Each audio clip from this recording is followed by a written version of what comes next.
Ang mga kongresista tila nasasanay na diktahan ang Senado kaugnay sa gusto nilang mangyari sa impeachment. Pwes kung trabaho ng ilang mambabatas na maging sunod-sunuran kay Speaker Romualdez na gusto, klaro, itong impeachment na ito, hindi namin trabaho yan sa Senado. Hindi ko rin trabaho yan bilang tagapangulot ng Senado. Para sa akin, gagampan na namin ang aming tungkulin ayon sa aming paniniwala na tamang proseso na naayon sa batas. Nung inupuan nila na mahigit 2 buwan itong impeachment complaint, may narinig ba sila sa amin? Nakalagay din sa rules nilang immediately ibibigay ng SecGen yung impeachment complaint sa Speaker. Hindi nila ginawa yun sa loob na mahigit 2 buwan. May narinig ba silang reklamo sa amin? Ginalang namin ang kanilang pasya, proseso at pagdidesisyon. Yan sana inaasahan ko rin sa kanila. Subalit maging ganun pa man, hindi ko pwede silang gawin, piliting gawin o hindi gawin ang partikular na bagay. Gayon din sila. Kung nais nila maging sunod-sunuran sa gusto ng kanilang speaker, pues hindi po namin trabaho yan. Sir, bakit sa tingin ninyo may ganong position sa speaker? What is it? Siguro naman, klaro naman yun nung simula't-simula na wala namang magaganap at mangyayari sa Kamara, lalo na ganong karaming boto kung hindi yan sinang-ayunan ng speaker ng Kamara. But what would be his motive? Hindi para sa akin na sabihin yan. Siguro para din sa mga magaling sa mga political na analysis kaugnay ng kasalukuyang sitwasyon at darating na panahon. Pero klaro, ang Senado ay hindi sunod-sunuran sa Kamara kaugnay sa anumang bagay. Kabilang na ang impeachment, anuman ang ingaw-ngaw o sabihin nila. Sir, for the record, kanina po kasi meron po dito sa media na resolution supposedly dismissing the articles of impeachment against the Vice President. Ano po ang status kung meron mang ganong dokumento dito sa Senado? Walang ganong uri ng resolusyon na final o pending sa Senado sa ngayon. Ano mang kumakalat na resolusyon na wala namang author na pinakita lamang din sa akin ng media ay ika nga mere scrap of paper unless may mag-file niyan, unless may mag-author niyan, unless pagdebatihan niyan, at unless pagbotohan niyan. As of last night, even this morning, tinanong ko dahil sa mga katanungan ng media, wala pong ganyang uri o parehong resolusyon na i-final o inihain sa Senado sa ngayon. Kaya wala kaming aaksyon ng resolusyon pareho o kaugnay o malapit sa lumalabas ngayon. Sir, pero marami pa namang araw bago ang end of session. Actually, 4 na lang. Kung may mag-file, action ang ba nila? Kung may magmomosyon, na-aksyonan yan, pagdedebatihan yan at pagbobotohan. Pero kung walang mag-file, wala kaming aaksyonan. Sinabi ko na yan dati. The Senate is a deliberative body whose plenary is supreme. Ano mang ginagawa namin, pinapadaan sa botohan. Na walang sinabing pagbotohan to dahil tinatanong naman palagi, any objection? Pag wala, ibig sabihin, lahat sumang-ayon. Pero bawat ginagawa namin, pati na rin pagtawag ng roll, hindi ba? Pagtawag ng reference of business, pagtayo ng isang miyembro, lahat po yun pinagbobotohan sa pamamagitan ng simple katanungan, any objection. So ito, ganun din dadaan sa proseso niyan. Pagbobotohan din ito kung may maghahain nga ng ganyang resolusyon. Nakakabahala na ang paulit-ulit na antala sa proseso ng impeachment trial. Buwan na ang binibilang natin. Sobra-sobra na ang paghihintay ng mga Pilipino. Let us all hope this is the last delay. While I support my colleagues in our shared sense of urgency in passing important legislation in the last days of the 19th Congress, including the landmark anti-POGO bill, we cannot postpone our constitutional obligations any longer. Any further delays in commencing the trial against Vice President Duterte would violate the Constitution, which clearly states that the Senate must forthwith proceed with an impeachment trial. Hindi kapag ready na, hindi kapag convenient, kundi shall forthwith proceed. Huwag naman sana yang baliwalain. The Supreme Court has also previously ruled that the Senate is treated as a continuing body when it comes to non-legislative functions, and those include the vital duty to sit as an impeachment court.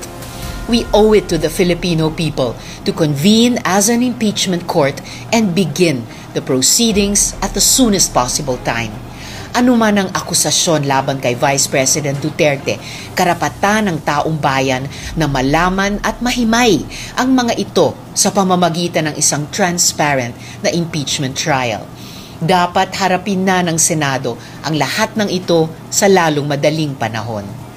Ngayon lang ako nakakita ng bola na dinidribble ng 4 na buwan. Kahit naman sa basketball may shot clock. Convening as an impeachment court and commencing trial is expressly mandated by the Constitution. And yet this process has been delayed and dragged on for 4 long months. In those 4 months, I've been called eager, aggressive, impatient, atat. But the simple truth is this: we are not rushing. In fact, we have been waiting. The Filipino people are waiting, and we believe 4 months is more than enough. These delays are no longer procedural. They are obstructions, dressed up as protocol. The impeachment process is a crucial means of demanding accountability exclusively entrusted by the people to the Senate. Hindi ko yan balak talikuran. It's time to follow the rules and start the process forthwith. Enough games. Time to move.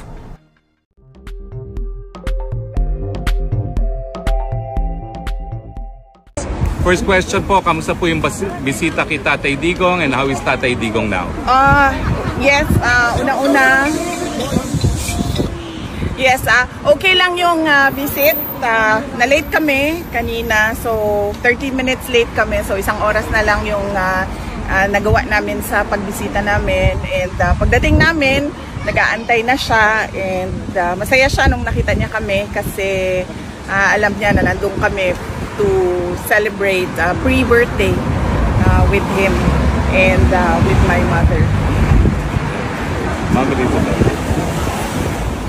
Tapos, as usual, binilhan ko din siya ng Coke Zero, pero hindi niya ininom. Sabi niya, dalhin lang daw niya sa kwarto yung Coke Zero. Pero isa lang ang pinabili niya.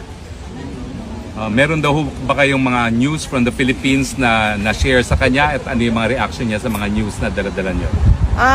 Yes, nag-share ako ulit. Na-share ko na noon sa telephone call, pero shinare ko din ulit sa kanya na nanalo yung dalawang PDP laban na senator candidates, tapos yung isang guest candidate, si Marcoleta, plus 2 guest candidate from Alianza, si Senator Camille Villar and Senator Amy Marcos. And binanggit ko din sa kanya na nandito si Senator Amy Marcos pero hindi siya pinayagan ng ICC na makabisita at makausap si dating Pangulong Rodrigo Duterte. At nabanggit ko din ulit sa kanya na nag-submit si Senator Amy Marcos ng kanyang findings sa committee hearings niya from the Senate to the Ombudsman. Ano po yung reaction ni Presidente? Unang-una, nagpasalamat siya. At pangalawa, sabi niya gusto nga daw niya sana makausap si Senator Amy, kaso hindi nga daw payagan. Pero sabi niya, there will be another time for that. Okay. GMA? VP, bukod po dyan, 88% po ng respondents sa SWS survey ang nagsabing mahalagang harapin ninyo ang impeachment at sagutin ang mga alegasyon para raw malinawan ang publiko at malinis ang inyong pangalan. Ano po ang masasabi niyo sa ganitong pananaw? Oh, I totally agree. Kasama ako dyan sa 88% na yan na nagsasabi. At ako ay parang thankful sa opportunity na malinis yung pangalan ko at masagot yung mga akusasyon sa akin. Thank you po sa sagot. And last question po, napagdesisyonan po ng Senado na ilipat sa June 11 ang simula ng impeachment hearings. Gusto lang po namin marinig, paano ninyo po tinanggap ang balitang ito at ano po ang epekto dito sa inyo, kung meron man?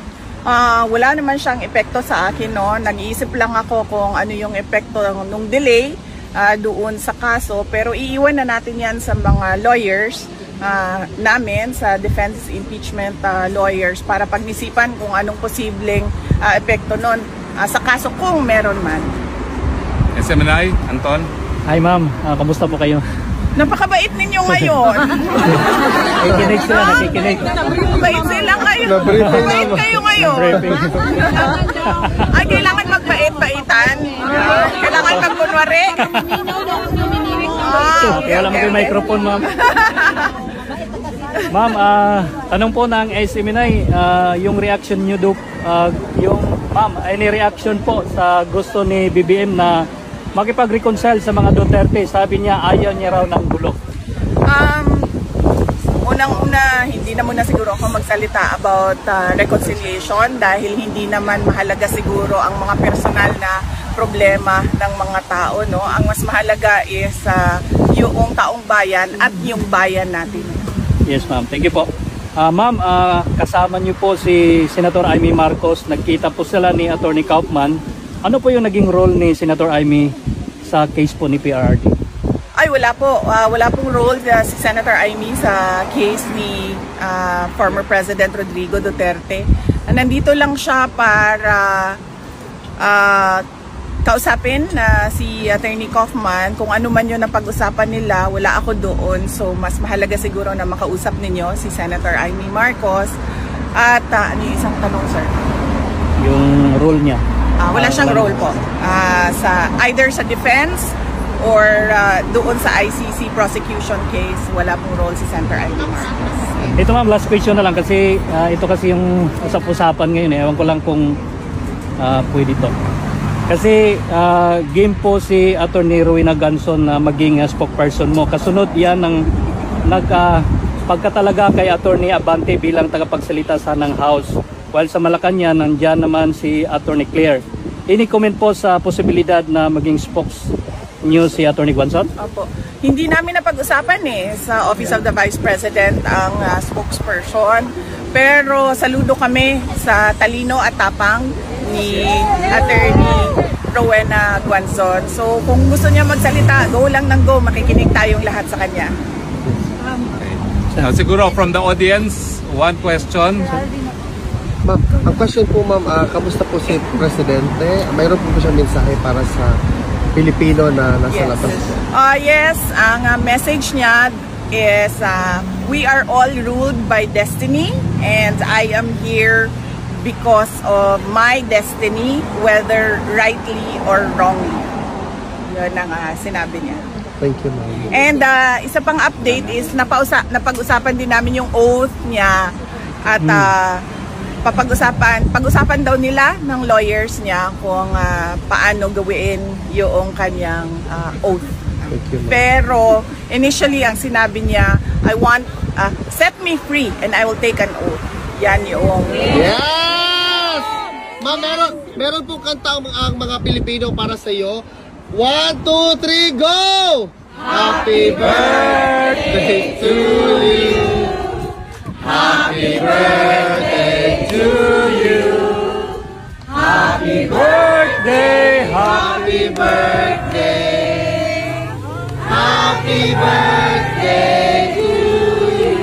Mabuhay ka, Ma'am Inday! Mabuhay! Inday Sara para sa Presidente!